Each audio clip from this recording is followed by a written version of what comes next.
Buried is an interactive story. The plot will change based on the choices you make. The story is broken into 5 chapters. Play straight through or at your own pace. There is no waiting and no pauses.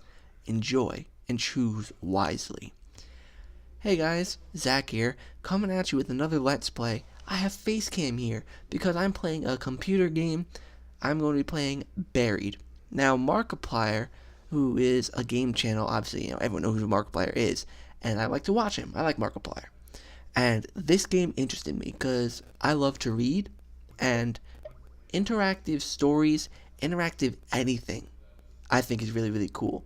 You can change the story to how you think it should go. And I think that's really, really interesting. So, obviously, I did watch him, and I know how his story ended out. Will I play it differently? It depends on what I think will be the right thing to do. I'm not going to go by what he decided to do. I'm going to do my own thing. So, without further ado, let's begin. I open my eyes, and the first thing I want to do is scream. I'm flat on my back, and everything seems to hurt. The trees overhead look familiar. It's a clear night sky, almost beautiful, except for the fact that this means I've been out cold for at least 6 hours. But there's something wrong. I don't remember what, but something happened.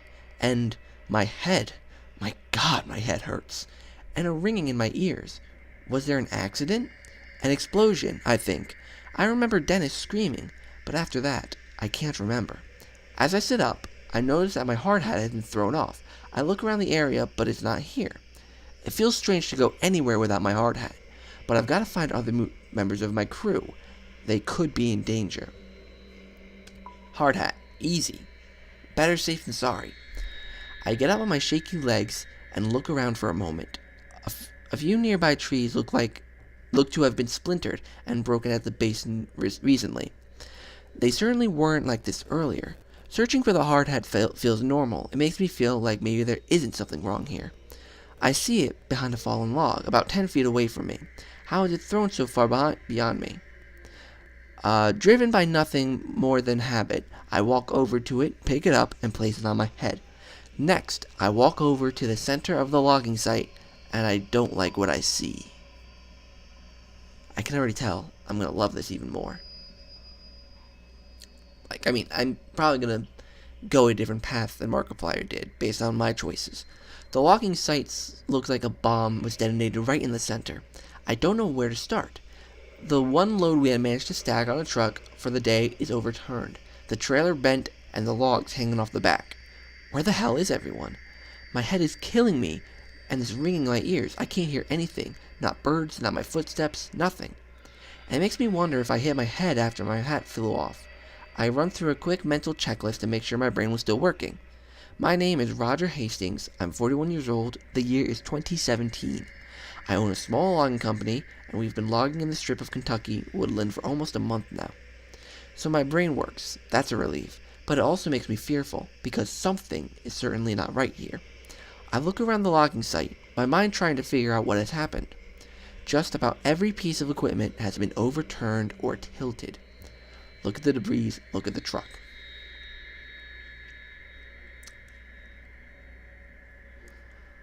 I'll look at the debris, maybe they'll give me an answer.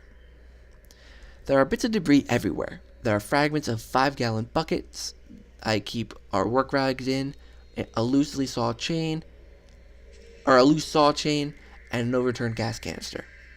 Had there been an explosion, all the fuel on the site would have scattered or started a fire, but there's no charring, no burning, nothing. I walked through the area where Dennis had been working. From the looks of it, he'd been moving slowly. He'd only taken down 4 trees today.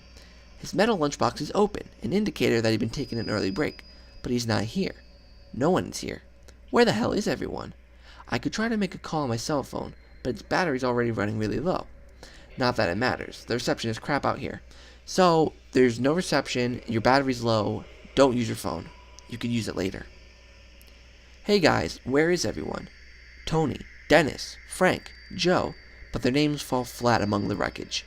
I get nothing back other than scaring away a few birds overhead. Might as well start walking and try to find some answers. The highway is almost a mile back through the woods, down the gravel road we used to reach the site. Maybe the crew ran that way for help. But why would they have left me? Were they scared? Out of sorts? Maybe I can catch up to them. But with my truck turned over to its side, it looks like I'll be walking. My God, I can't even remember what I was doing before waking up on my back. Wait, what's that underneath the bulldozer? Oh my God, it's a leg. It has to be either Tony or Dennis. The dozer looks unstable, like it might roll, like it might roll some more. Might not be safe to get close, but at the same time, I can't just leave him there. I'm gonna stay back. There's no use putting myself at risk. This thing could tumble again. It's pretty clear that he didn't survive. Damn, he had 2 kids.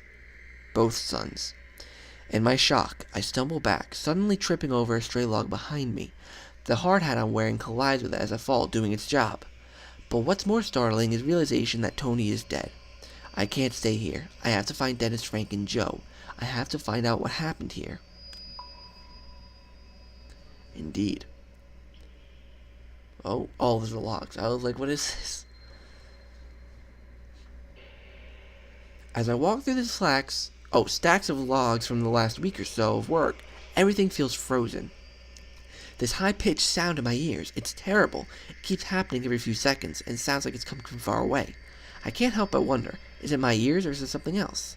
The silence out here is creepy, and there's a smell, like the atmosphere after a bad summer storm. I might as well admit it, I'm a little scared. Everyone is missing, and it's quite dead out here. There doesn't even seem to be a breeze to rustle the leaves and branches. My right knee hurts like hell. My head was hurting so bad before I had never even noticed the pain in my knee. I must have heard it during the what? Accident? Or, wait, is that Dennis? I see him sitting on the ground, motionless, about 30 feet or so away. I'll walk up to him. He's just sitting there, not moving. I walk up slowly next to him. Dennis, hey man, can you hear me? I tap him on the shoulder. He looks up at me from the ground, clearly coming out of a daze. Yeah, Roger, I hear you, he says. Dennis is built like a wrestler and has a tough personality to match. But in this moment, he looks disoriented and even a little anxious. Though I'm glad to see him, the fear on his usually confident face is alarming. What the hell happened? What's going on? Well, I'm not sure if it's an explosion, because he said himself he's not sure if it's an explosion. So I might as well say the crew's missing, because that's the truth. That's what we do know. Missing? Dennis says. Where do you think they went? I'm not sure, I say, but it has me pretty freaked out. Something's not right here. Still sitting on the ground, he looks around the woods, as if he is just now understanding the severity of the situation. The equipment was overturned, the dozers too, I say, shifting my hard hat and wiping my forehead. You okay? I ask him. Yeah, just shaken up. Me too. This might be the most intimate conversation Dennis and I ever had. While he and I have always been on good terms, we were never particularly close. I've always respected him, though. Sure, he comes to work a few times looking like he'd been in a bar fight the night before. But I've also seen him do an enthusiastic impression of a dinosaur as he played with Tony's kids while they waited for his dad to finish up his shift. It's this then that it hits me. Dennis and Tony were good friends. I'm not sure I want to rattle him with the news of Tony's death right now. Not before we know what's going on. But he might want to know. Markiplier did this too. Say that he's dead. Don't hide it from him. Hiding is not good. Hiding secrets is not good. Dennis's eyes fixate on me, startled. He was crushed under the dozer, I say. Dennis pauses for a moment, like he's trying to understand what I was saying. His eyes narrow and his bottom lip quivers. Shit, he says, and I can tell that he's fighting back tears. He and Tony had been tight, almost like brothers. Hey, he adds quickly, as if trying to escape the reality of Tony's death. Did you see that light? No, I say. What did you see? I don't even know, Roger. It was like a flare of white light. It came right up out of the ground like an explosion. So there was an explosion, I say. Maybe it was some equipment, or this was no equipment, Dennis interrupts, agitated. This huge ball of light came right out of the goddamn ground. What did it look like? Where did it go? Well, he mentioned that it would look like light. I mean, light. It looks like light. So where did it go? It just shot up into the sky until it was sort of out of sight. When? I'm not sure, he answers. But I had finished about 10 trees for the day, and I was about to top one. That's when it happened. You were almost done with 10 trees, I ask. Yeah, he says, looking at the ground. You know, I wouldn't want to take a lunch break until I was done. And that's when the light blew up. Why? You don't believe me? I believe you. Why would I tell him he's exaggerating? You believe Dennis's story. He saw what he saw, I think to myself. He has no reason to lie about it. My God, are you okay? Yeah, I'm fine. But if I'm being honest, it scared me pretty bad. And if it's all the same to you, I'd like to get the hell out of here. We both stand up and start heading towards the road. It isn't until we start moving that I see Dennis is wounded. His right side is coated in blood, the red seeping through his blue work shirt. There are spatters of it here and there, but it is also a very red splotch that makes me worry. I'll ask how he gets the injury, because I think asking if he's in pain kind of, redundant, because you kind of know he's in pain. I'm not sure, Dennis replies. I must have gotten thrown or hurt somehow from that light. It's then that I notice that the strange ringing noise is still filling the air. Hey, I say, stopping. Do you hear that high-pitched ringing noise from every once in a while? Dennis looks scared when I ask him this question, and he just nods. I thought it was just me, he says. He looks out of sorts and uncertain. I've never seen him like this before. It's obvious that he's looking for some reassurance. Even though I'm his boss, there's something very unnerving about this. Do I reassure him that it's fine? Or I'll tell him that's freaking me out. I'm sure I sound scared, but I really don't care. I look to Dennis and see that my confusion and fear has seeped into him. Ooh, maybe that wasn't good. And it's that disappointment in his expression as well? I think so. It's as if he expects me to be stronger, to assure him that we're fine and nothing out of the ordinary is happening.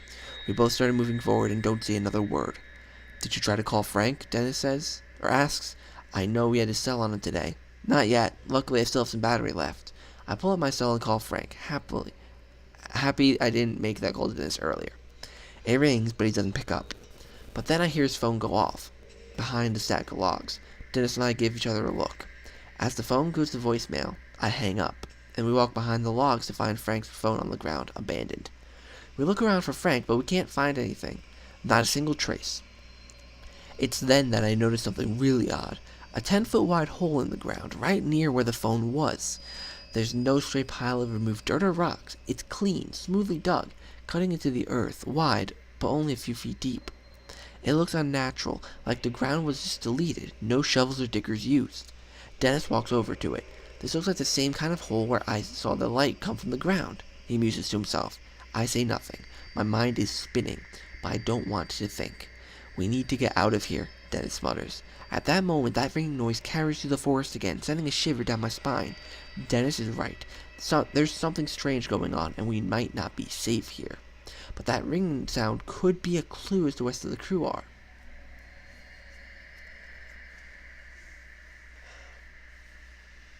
You see, the sound...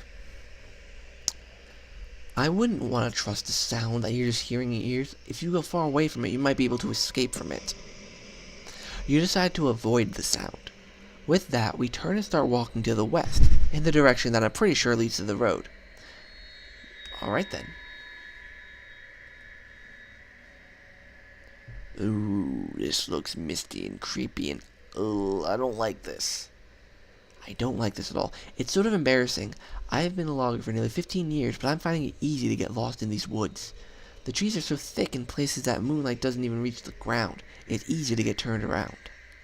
My only hope is that I can find the overgrown road which will lead us back to the hideaway. You're sure we're heading the right way? Dennis asks. Pretty sure, I say. I turn to him and see that he's clearly in pain. It's at this moment that we come upon another one of those smooth holes. This one's even stranger because a nearby tree has a chunk out of it. The arc goes smoothly through the ground and then up through the trunk, like a cartoon wrecking ball blasting through both of them. What the hell are these things? Dennis whispers to himself. He takes a step down into the hole, his boots creating imperfections in the shape, like little footprints in step dunes. He's down there, so he'll tell me if there's anything down there, so I'll walk around the perimeter. I walk along the edge, each step sending pebbles down into the hole and ruining its perfect shape. I'm amazed at how smooth it is. Even rocks that were under the earth have been sheared to fit the spherical shape. But as I'm noticing this, I notice Dennis' feet start to sag. Dennis, get out, I start, but I don't finish. Before he can react, the ground is giving way and he is falling. I try to step back, but the fissure that opens up disintegrates the ground beneath my feet as well. I cry out in surprise, but I can barely hear Dennis letting out a curse as we go down into the earth. So I think this is a different path than Markiplier took, which actually I'm kind of glad about, because this is something now that I don't know. Oh.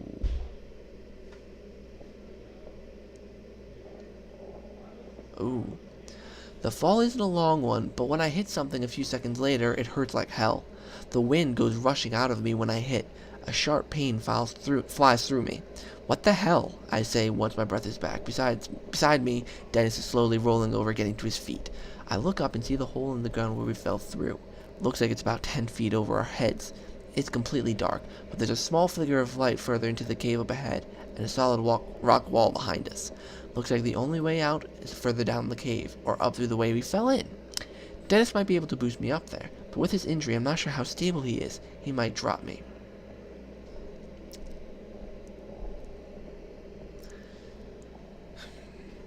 But it's 10 feet up. If I get out, I don't know if I'll be able to help.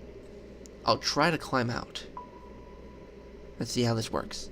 You think you can hoist me up there? I asked Dennis. Sure, he looks out of sorts, but he weighs at least 30 pounds more than me. I'd have a hard time trying to lift him. We can try, he says. He drops to one knee and cups his hands together, making a small platform. I step into it, and he lifts me as well as he can. When I am off the ground, his other hand comes up and catches me by the waist, and then both of his hands are on my waist. He hefts me up, and I'm able to just barely grab onto the edge of the hole. I feel the grass on my fingers and the dirt in my fingernails. But the moment I'm about to pull myself up, the ground beneath my hands gives way and I go falling. I strike Dennis on the way down, and we both go to the ground in a heap. I feel my ankle twist in the fall, and it instantly starts pulsing in pain as I get to my feet. It was a dumb idea anyways, Dennis says, slightly annoyed. Looks like we're going that way, I say, as I nurse my ankle and point towards the light. As we turn and head into the cave, I take a look closer at the light further ahead and realize it's artificial. We both start heading towards it instinctively. As we step into the light, panic gently gnaws at me before what I'm seeing makes absolutely no sense. It's no longer a cave or a hole. It's a long, sparsely lit corridor. So this might be going back to where Markiplier, this is where Markiplier is. Or, went, I think. Though we just did different paths, and I have an injured ankle, so this does change the story. It's a massive corridor. In fact, it seems to go on forever. This corridor is mostly dark, with emergency lights every 10 feet or so. I turn to my left and see that there's a door which appears to lead upwards to the outside, but it's locked tight. I push hard as I can, but no luck. Dennis, help me with this, I say. He comes over and we both try to kick the door down, but it doesn't budge. For some reason, someone doesn't want people getting out of here. Looks like we're heading down the hallway. I guess we'll just walk quickly. I'm eager to figure out what's going on here. Our footsteps echo loudly in the dust and the dirt. Dennis leans on me for support. If there's anyone here, it's not like we're trying to be quiet and stealthy, with the intention of sneaking up on them. If anyone is listening, they definitely know we're here now. As I carry Dennis to the far end of this otherwise featureless place, I see a flight of concrete stairs leading down. I have to set Dennis down on the floor. His weight is killing me. Plus, my ankle got really banged up when we tried to climb out of the hole. It needs a break. Dennis, are you okay? Stop worrying, man, he says. I'll be okay. I just need a minute to rest. But looking at him, I'm not so sure. I can still hear the ringing noise every so often, coming from somewhere in here. I look ahead at the concrete stairs, pointing towards them so that Dennis sees them. Can you make it down those stairs, I ask? He stands up slowly and is visibly making an effort not to fall back down. Yeah, he says, and sounds a little bit irritated. He starts for the stairs without me, and I have no choice but to follow. We approach the stairs, and by just looking at them, I get the sense that we're crossing some sort of line here. There may very well be no going back. Interesting. Ooh. Ow. As I head down the stairs, I notice that they look aged. That damned ringing noise is somewhere below, louder than ever. I feel like I'm walking down into the cellar of a haunted house, the light becoming scarce as the stairs take a slight turn. I can feel the temperature drop. Dennis makes it a few steps down before he is leaning on the wall. He's breathing like he just finished a marathon. Pause to give him a break, keep up the pace. Let's give him a little break. He's been going at it for a little while. Let's take a break, I say, putting my hand towards his shoulder to help steady him.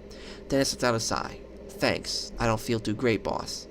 As we both squat down on a stair,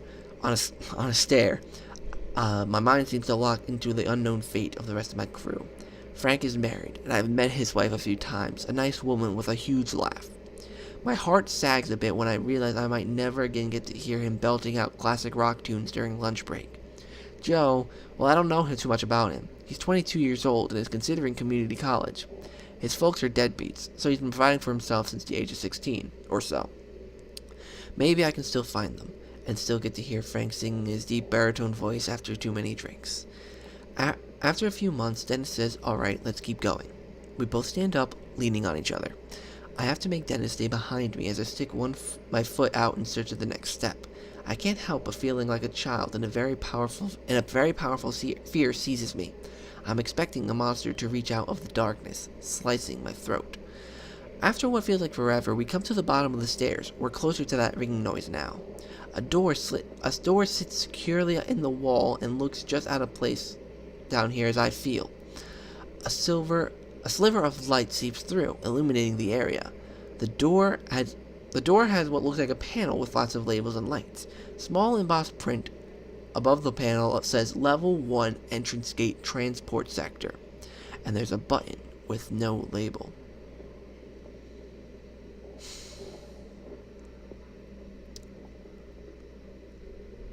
You see, the thing about the button is obviously I don't know what the button does. So, I'm gonna push the button. And I might regret this decision. I give the button a push. One of the readings on the panel flickers to life. Outage.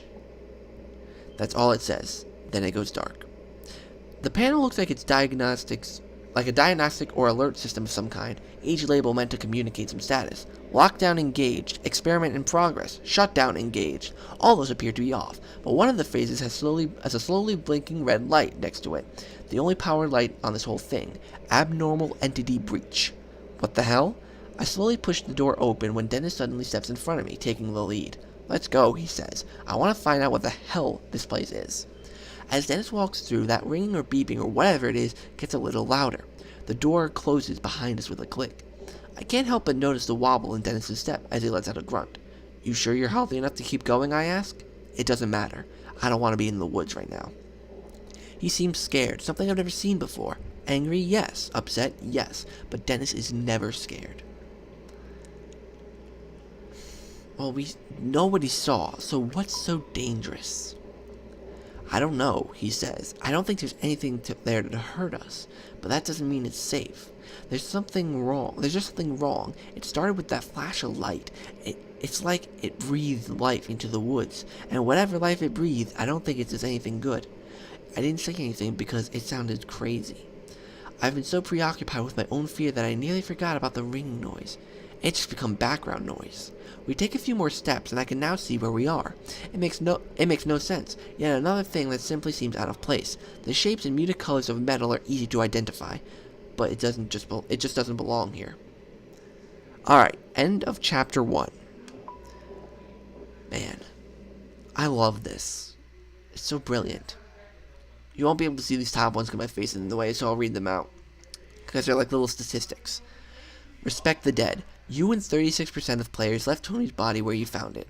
Secrets. You and 76% of players were upfront with Dennis about Tony's death. Trust. You and 55% told Dennis you believed his story. Curiosity. You and 25% of players ran away from the ringing sound, so most people went towards it. That's interesting. So, I'm going to end this here. And then I'm going to start part 2. And I was going to save it for tomorrow. It's nearly midnight my time. But I might do another part tonight. Record another part tonight at least. So, thank you guys so much for watching. I hope you're gonna enjoy this series. I saw this game and I fell in love with it. And I can't wait to finish my story. So until next time, guys, I'll see you in the next video.